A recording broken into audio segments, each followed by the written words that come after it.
Review 2Cam wishes you a beautiful new day. One mild sunny noon in our quiet countryside, I suddenly ran into the kind police officer, the one who helped me get away from the gang boss the other day. Today, I want to thank him with a simple, heartwarming meal, together with little Mango, my curious, carefree child. But in that moment that seemed so peaceful, a surprise gift was given, and everyone who saw it was moved to tears. Don't take your eyes off the screen, because behind that lunch is a story that makes you believe kindness always comes back around. Please like, subscribe, and ring the bell to help Lee2Cam spread good deeds every day. Every morning, I'm up before the sun peeks over the bamboo grove. Basket in hand, gloves on, I step into the dragon fruit garden, turning a deep red. Looking at each glossy, ripe fruit, my heart suddenly feels lighter. It's a good harvest. I like to joke with viewers and ask if you have dragon fruit where you live, because here when it's the season, the whole neighborhood smells sweet. Ripe dragon fruit is super sweet. One bite cools your throat and washes away the heat that's been pressing on your shoulders all morning. I'm a single woman, so I handle everything myself. Many days I have to pick fruit all the way over in the next village along a long, dusty red dirt road. When the sun is too harsh, I wrap on an extra scarf. No matter how hot it gets, I'm used to it. Sweat beads on my forehead. My sleeves are soaked, but every time I see the basket fill up, I feel my energy come back. It's hard work, but I stay upbeat because this is the sweet fruit of my own effort. Once I'm done in the garden, I push my cart to the roadside. A small stall, a green tarp, the hanging scale all set. Customers trickle in, some familiar faces, others just passing by, who stop because the red looks so pretty. I sell for 15,000 VND per kilo. And if someone buys a lot, I give a little discount. The red-fleshed kind is always asked for first. People love it because it's delicately sweet and the color pops. The buying and selling moves quickly, friendly chatter, easy smiles. Here, take this one to make it a full kilo. Can you help me pick a rounder one? I want to give it to my mom. Cash changes hands. The scale creaks, and I suddenly think my life is simple but warm. On some scorching days, the road throws up heat, like hot coals. I sit back in the shade, take a sip of water, and treat myself to a cool bite of dragon fruit. In the distance, a few kids kick a ball around, their laughter drifting all the way to my stall. I realize how precious these breaks are. Even a few minutes is enough to ease the ache in my back and clear my head. Then I get up again, straighten the baskets of fruit, and stick the price labels on neatly. Day after day, there's hard work and worries, sure, but joy is right here too. A batch sold out. Someone saying, "It's so sweet." Wow, a breezy afternoon pushing the cart home, feeling light as air. I choose to live slow, do things right, rely on myself, and be at peace. And every morning that passes, I remind myself, keep going. When the fruit ripens, it will be sweet. That day, the sun was blazing. I'd just come back from the orchard drenched in sweat.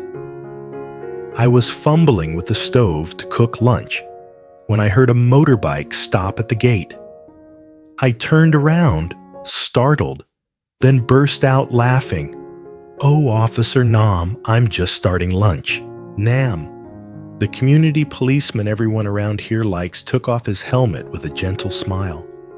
He said, "Work's light today, so I grabbed a moment to come check in on you."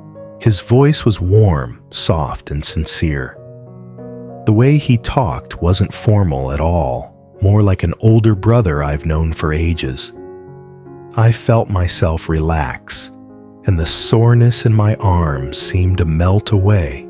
I invited him to sit on the bamboo chair next to the basket of dragon fruit I'd picked that morning. He eyed the bright red flesh eyes lighting up. "Looks delicious," I laughed. "I saved the best ones for lunch. Try it, see if this season tastes any different." He picked up a slice, nodding as he chewed. "It's really sweet. And the sweetness this season is something else, cool and fragrant." I looked at him. His praise made me quietly happy, the small kind of joy a farmer feels when their work is recognized. After a moment, he asked, "Why keep some to eat? Why not sell everything to make a little more?" I laughed. "I could sell it all, sure, but I save a few for myself, so I've got the energy to keep going. I'm used to the heat anyway." Nam looked at me, his eyes briefly serious. "In this sun, working alone is really tough. I feel for you." Those words made me pause. At the market, people ask how I'm doing, but it's polite talk. He spoke from the heart, like he could see every drop of sweat on me under the sun. I just smiled, hiding the lump in my throat. I'm used to it, really. Been doing this so long, it feels normal. He nodded without saying more, just sat for a while, gazing out at the dragon fruit rows swaying in the wind. I bent down to stoke the stove, feeling strangely at peace. Under the blazing countryside sun, someone dropped by with a simple story, a warm look, and a sweet bite of dragon fruit. Sometimes, happiness is just that simple, arriving out of nowhere and staying in your memory. While I was tidying up around the stove, I hesitated, then asked Nam, "Would you like to stay for lunch with me?" He looked at me and smiled gently. "Would that be a bother?" I burst out laughing carefree, like a kid who just got a treat. "Not at all. I'd be happy if you ate with me." And suddenly, I felt light. It turns out, my joy isn't just in the pots and bowls, but in having someone sit beside me, eat with me, and chat. That day, I planned to make dry noodles. As soon as he heard, he rolled up his sleeves. "Let me help." I handed him the basket and said, "Can you rinse the dry noodles? We'll blanch them and soak until they soften. Otherwise, they'll turn mushy when we boil." He nodded and stood by the well rinsing the noodles, moving slowly and carefully. I handled the meat, marinated it with a bit of pepper salt and minced garlic, added some chopped lemongrass for aroma. I sliced the scallions thin and shaved the shallots into petals, then fried them until golden. The oil crackled the scent of fried shallots, mixing with lemongrass and garlic, and my stomach growled, made me feel a little sorry for myself for standing in the sun all morning. Nam worked and asked, "Are the noodles good like this?" I glanced over and nodded. "That's good. Give it a couple more minutes so they bloom evenly." He smiled, set the colander up high to drain, then quietly set the table bowl's chopsticks a full jug of water. Suddenly, my little kitchen felt bigger, someone sharing the work, each job in its place, no one rushing the other, and everything somehow clicking. I put on a pot of water with smashed ginger and a few pieces of the white part of scallions for sweetness. The meat sautéed until it was firm and fragrant. I tasted a spoonful and nodded, "Perfect." When the noodles were ready, I rinsed them quickly.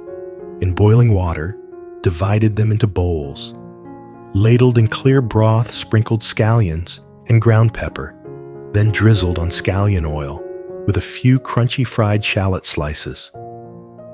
Looking at the steaming bowls, my heart felt as warm as when I fill a basket of dragon fruit at dawn. Nam took his bowl blue. On it took a bite, and his eyes widened. "This is so good." He turned to me, speaking slowly, like he was afraid I wouldn't believe him. "You cook really well." I laughed, pretty sure my face was red, from the heat and from happiness.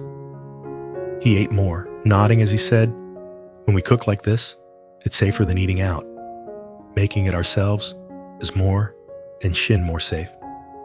Hearing that, I suddenly felt like all the careful rinsing of vegetables, keeping the cutting board clean, and covering the pot, it all mattered. It wasn't just a filling meal, it was an shin meal. I asked softly, "Is it too salty?" He put down his chopsticks and answered right away, "You nailed it. Not too salty and not bland. Just right." I said, "Okay," under my breath.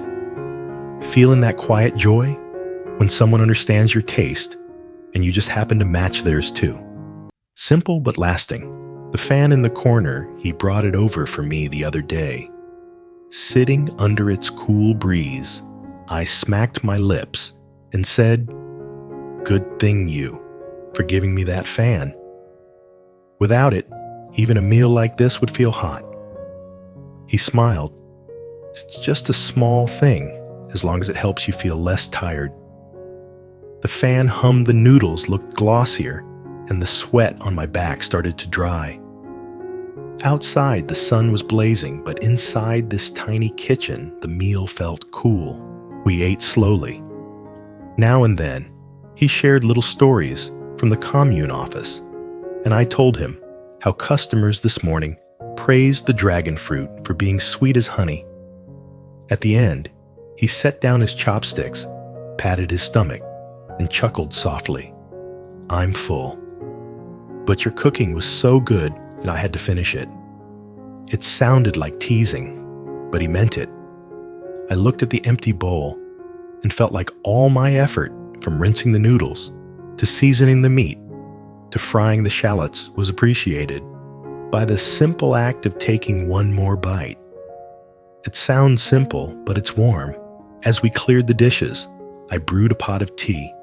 He insisted on washing while I wiped the table and turned the fan up. A thought crossed my mind on many days. I'm still the woman carrying the load under the sun. But just one lunch where someone stays, asks, "Am I bothering you?" rinses noodles, slices onions, and says just right. And life feels lighter.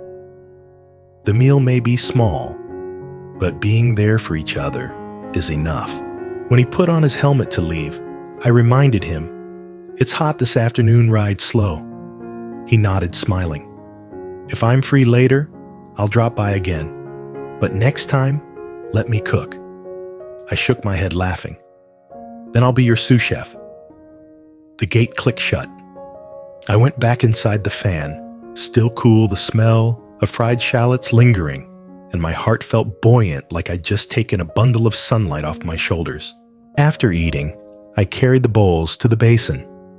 Nam watched a bit guilty. "I made you work more."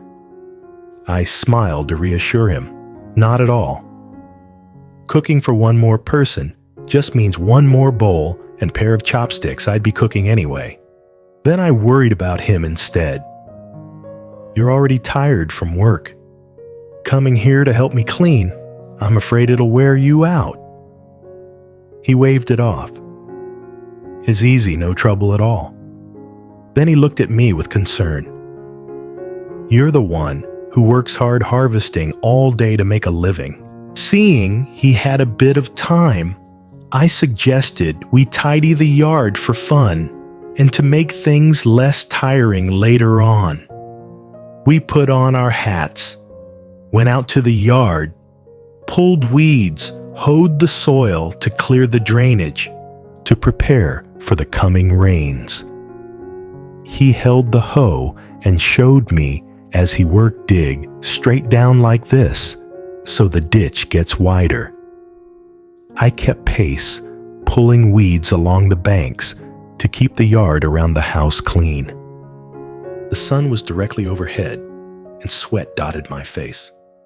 He asked, "Are you tired?" I shook my head. "I'm not tired, just a bit hot." He laughed, sleeves soaked. "I'm sweating buckets." And that's how it went. One of us digging the other, cleaning up the rustle of dry grass, the solid thud of the hoe-heavy but happy work. In that blazing heat, I felt a stronger bond between us, a quiet, warm kind of respect and teamwork. To sweet happiness and our first lunch isn't anything grand to me. It's just a steaming bowl of dry noodles and 2 pairs of hands weeding and widening a ditch at noon. But inside those small things is real kindness.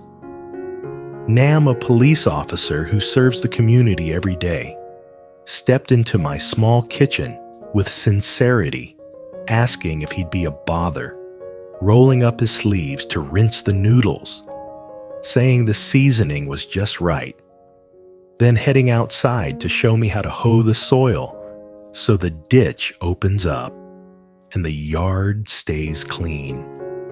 I'm a single mom used to carrying the load, but that day I felt lighter because someone worked with me, listened with me, and cared with me. The sweet happiness in the title has nothing to do with wealth or luxury. It's the feeling of being cared for at the right moment, being genuinely helped, and having company through life's little chores, a fan blowing cool air, a simple, "Are you tired?" a bowl of noodles seasoned just right. If you're looking for an uplifting story about kindness and the joy of honest work, watch this video. And please cherish your own first lunch, because from those everyday meals, we build the strongest bonds and the sweetest happiness. Tuổi dần tôi luôn tôi chặt lấy cái sỏi trong lòng, chân tay run lên và vẫn cố đang đi trên con đường đất đầy vắng vẻ. Nhưng tôi đã tìm thấy tay vì mưa rẽ từ bước chân ở phía sau, càng lúc càng gần hét vang lên giọng hung hãn, đứng lại.